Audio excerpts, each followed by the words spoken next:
Baik, bismillahirrahmanirrahim. Assalamualaikum warahmatullahi wabarakatuh. Apa kabar teman-teman sekalian? Semoga dalam kondisi yang sehat dan baik-baik saja. Pada perkuliahan kali ini saya akan membahas tentang sistem pengendalian internal dalam mata kuliah Sistem Informasi Akuntansi. Sistem pengendalian internal itu sendiri secara definisi adalah suatu struktur organisasi, metode dan ukuran-ukuran yang saling dikoordinasikan untuk menjaga kekayaan organisasi, kemudian mengecek ketelitian dan keandalan data akuntansi, mendorong terjadinya efisiensi dan mendorong dipatuhinya kebijakan dari manajemen. Sistem pengendalian internal ini sangat penting bagi perusahaan sebagai fungsi pengendalian internal, di mana tujuan dari sistem pengendalian internal itu sendiri sesuai dengan definisinya adalah yang pertama adalah menjaga kekayaan organisasi agar tidak dicuri, agar tidak bocor kemana-mana agar terkoordinasi dengan baik, tercatat dengan baik sehingga mengecek ketelitian dan keandalan dari data-data akuntansi kemudian mendorong agar perusahaan berjalan secara efisien dan efektif, kemudian mendorong dipatuhinya kebijakan dari manajemen.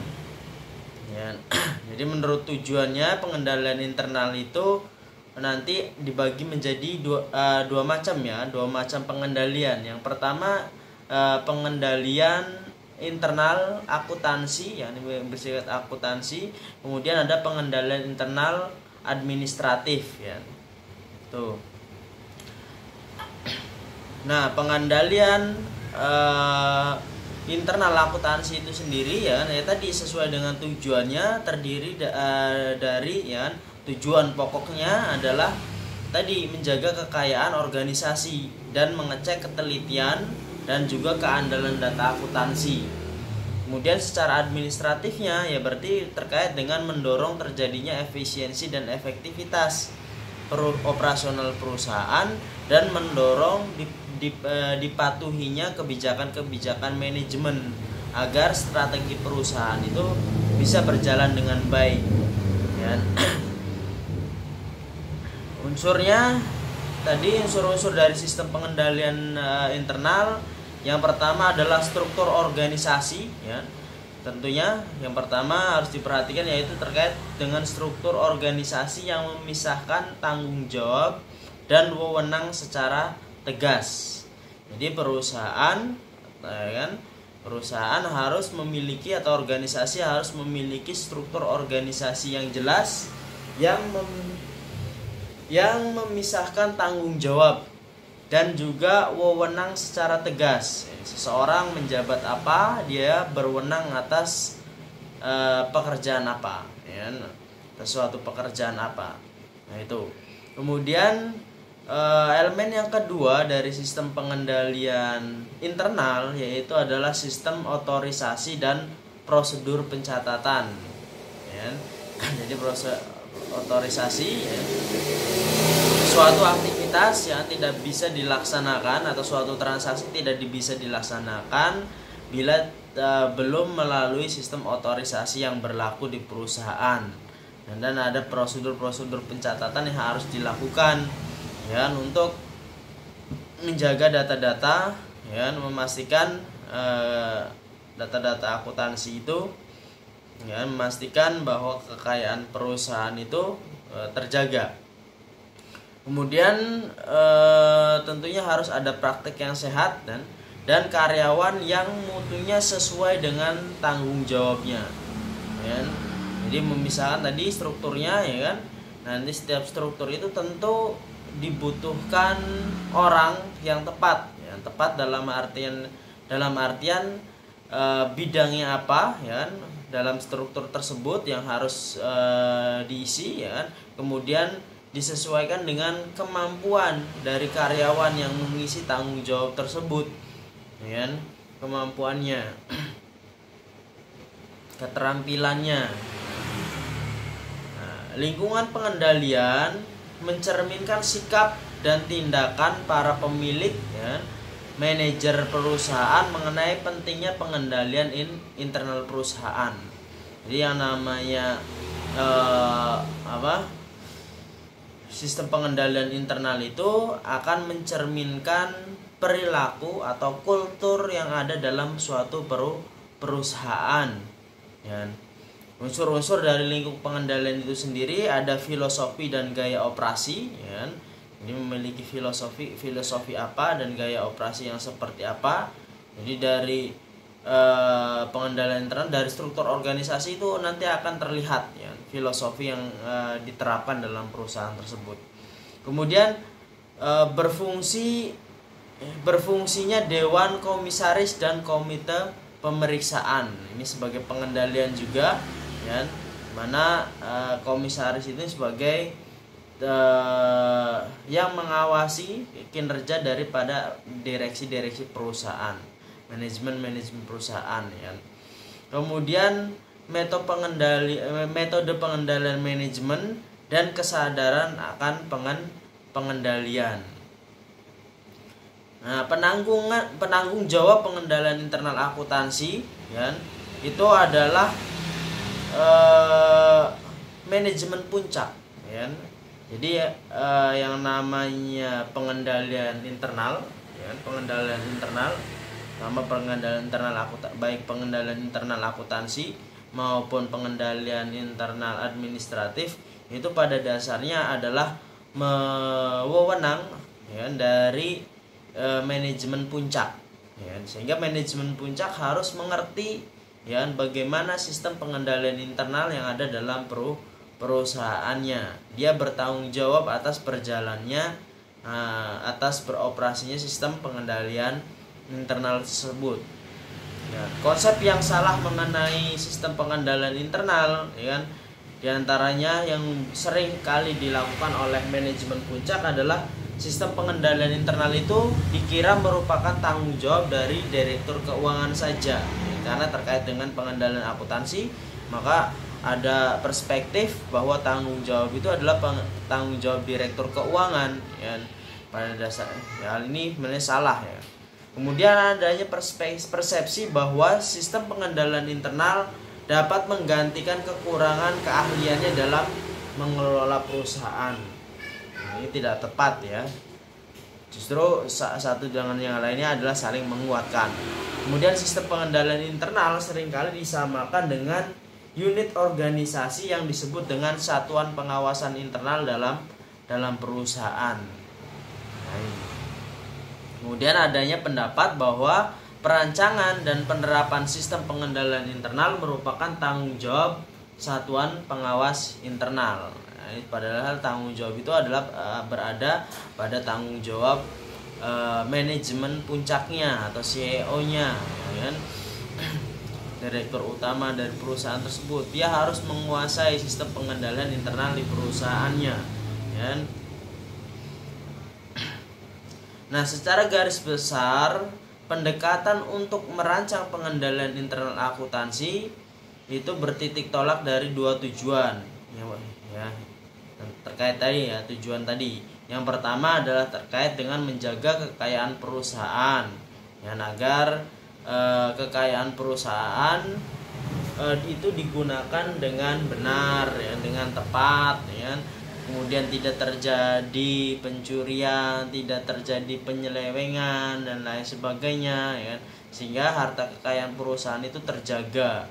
Kemudian yang kedua, mengecek ketelitian dan keandalan akuntansi, ya. Terkait dengan menjaga kekayaan perusahaan, yaitu penggunaan kekayaan perusahaan hanya melalui sistem otorisasi yang telah ditetapkan, ya. Jadi untuk menjaga kekayaan perusahaan harus dilakukan sistem otorisasi. Jadi penggunaan seluruh kekayaan perusahaan itu, ya, hanya boleh dilakukan setelah melalui sistem otorisasi tersebut.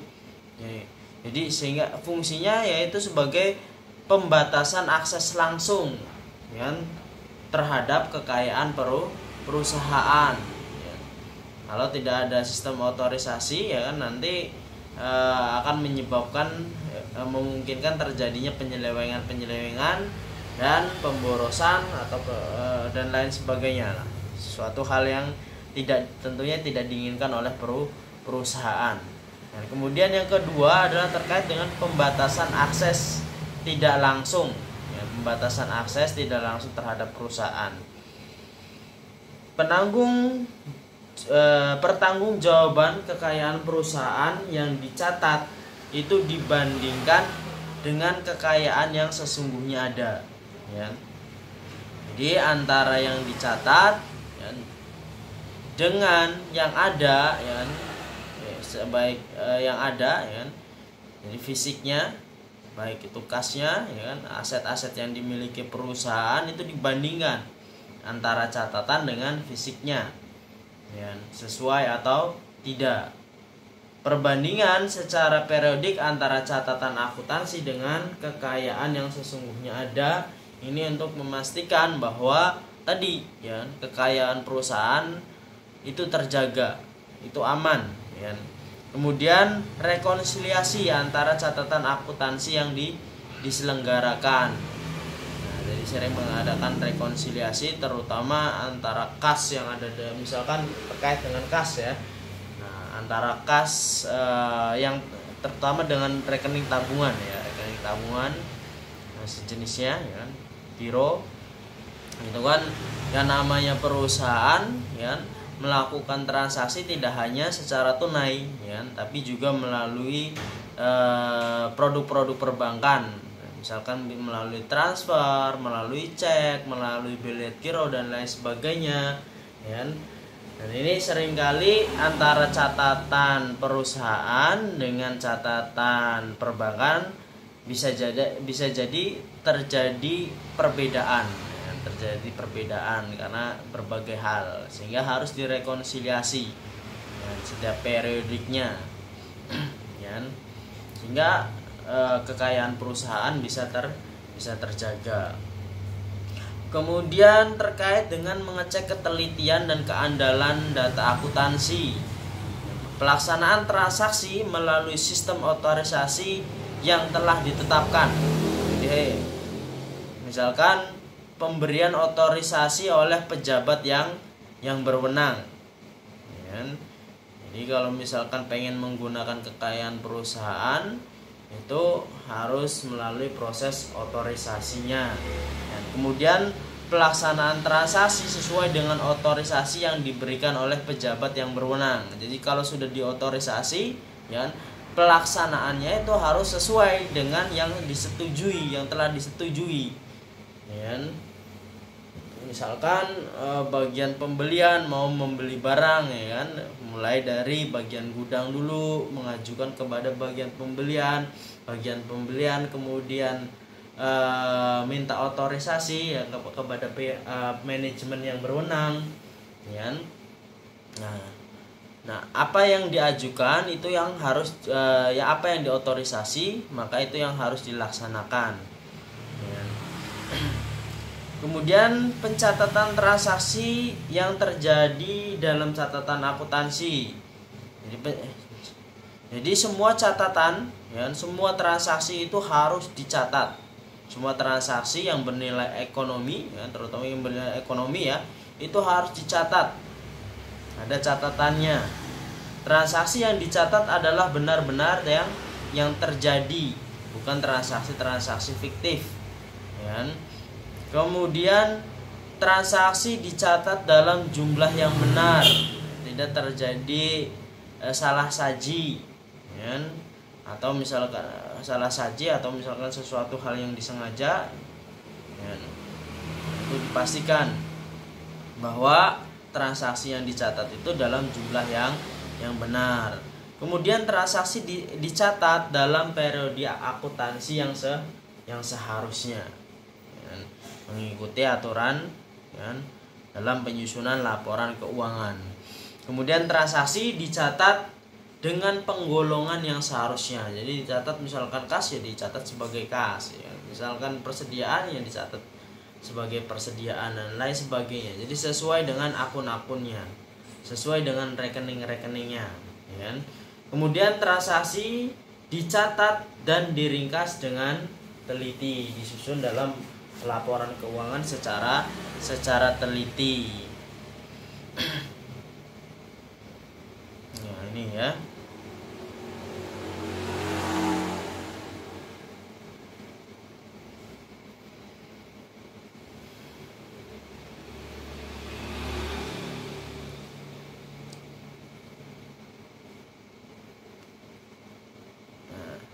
Jadi tadi ya ada yang unsur dari SPI itu, yang pertama ada struktur organisasi yang memisahkan tanggung jawab dan wewenang secara tegas ya. Misalkan dibentuk unit organisasi bagian gudang, bagian pembelian, bagian penerimaan, bagian utang dan bagian kartu persediaan. Ya.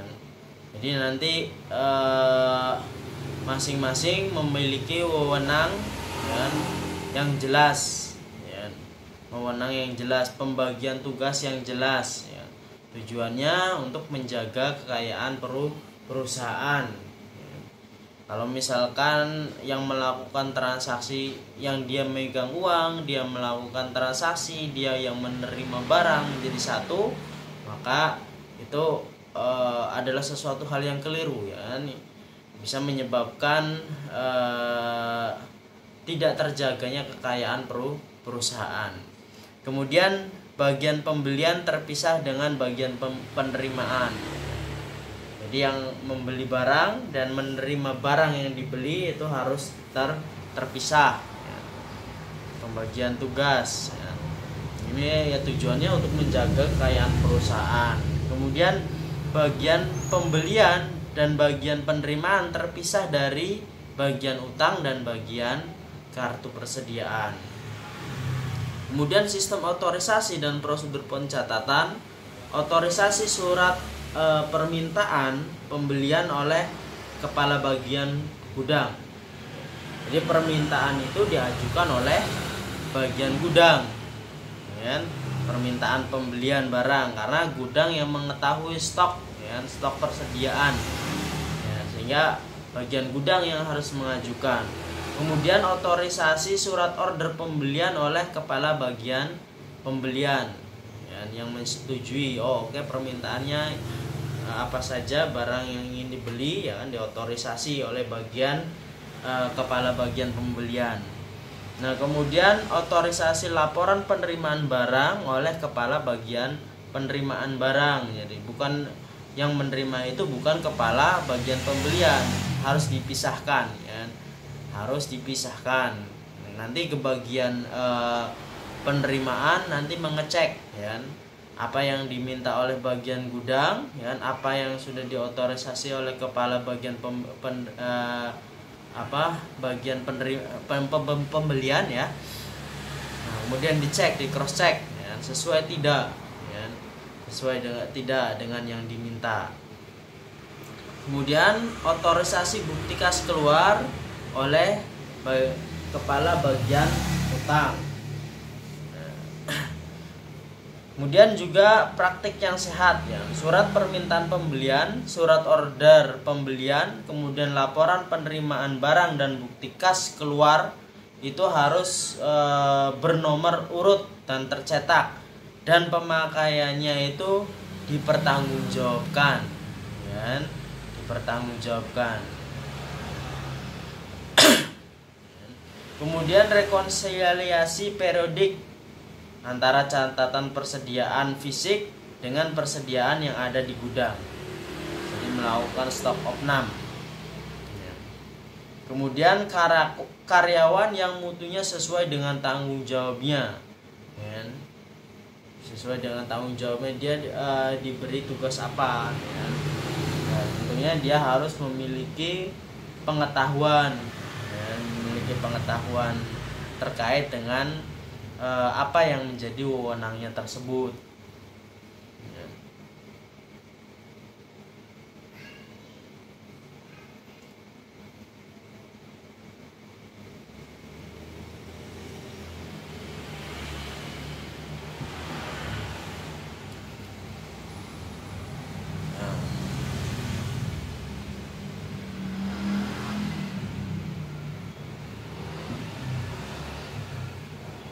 Nah, pengendalian itu tujuannya adalah menjamin bahwa semua transaksi yang telah diotorisasi itu diproses sekali saja secara lengkap.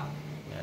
Menjamin bahwa data transaksi itu lengkap dan teliti, kemudian menjamin bahwa pengolahan data transaksi itu dilakukan secara benar dan sesuai dengan keadaannya, dan menjamin bahwa hasil pengolahan data itu dimanfaatkan untuk tujuan yang telah ditetapkan. Nah, ini harus dipastikan ya, semua elemen-elemen pengendalian itu secara terus-menerus berfungsi ya, berfungsi dengan baik ya.